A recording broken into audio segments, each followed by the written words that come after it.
Hi guys, welcome to our daily encounter.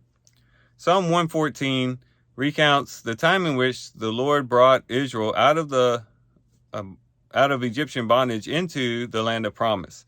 It says in verse 1, when Israel went forth from Egypt, the house of Jacob from a people of strange language, talking about the Egyptians. In verse 2 it says, Judah became his sanctuary, Israel his dominion. And then it goes on to describe the way that the Lord opened up the way for them to enter into that land. It says the sea looked and fled. As the Red Sea, it was, of course, he's using a figure of speech here, but it was as though the Red Sea saw them coming and it fled out of the way to open up the way for them to pass. The Jordan turned back. The idea that it was stopped up and allowed the dry ground to appear for them to cross over. It says the mountains skipped like rams, the hills like lambs. Even the mountains and the hills didn't get in their way of making it to the land that God had promised them. It says in verse 5, what ails you, O sea, that you flee? O Jordan, that you turn back? O mountains, that you skip like rams? O hills, like lambs? And he says, tremble, O earth, before the Lord, before the God of Jacob, who turned the rock into a pool of water, the flint into a fountain of water.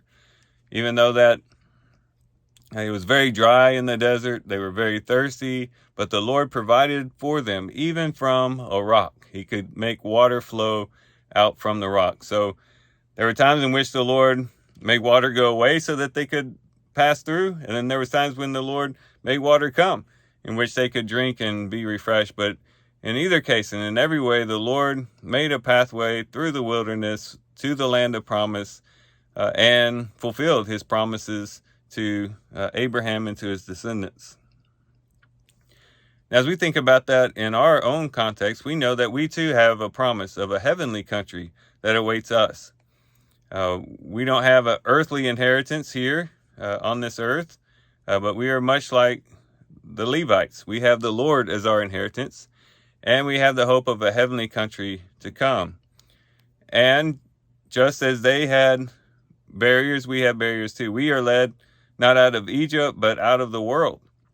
We have been called out of Egypt. We've been called to begin to walk towards that heavenly country by faith, walking with that heavenly country in mind.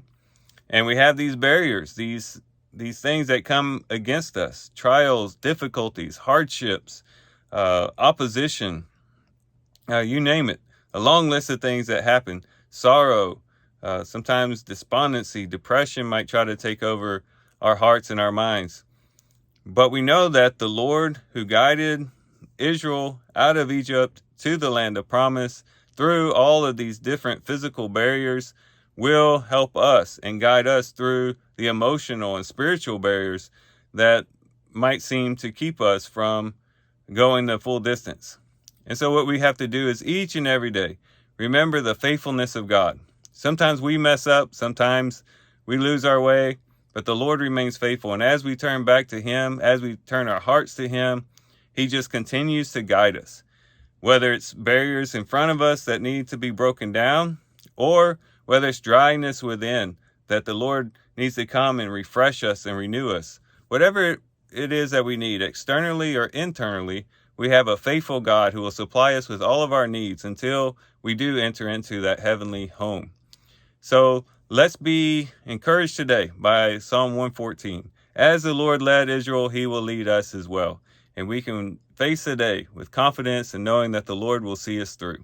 So with that, guys, I do thank you for watching the video today. Hope you guys have a great day. Love you guys. God bless.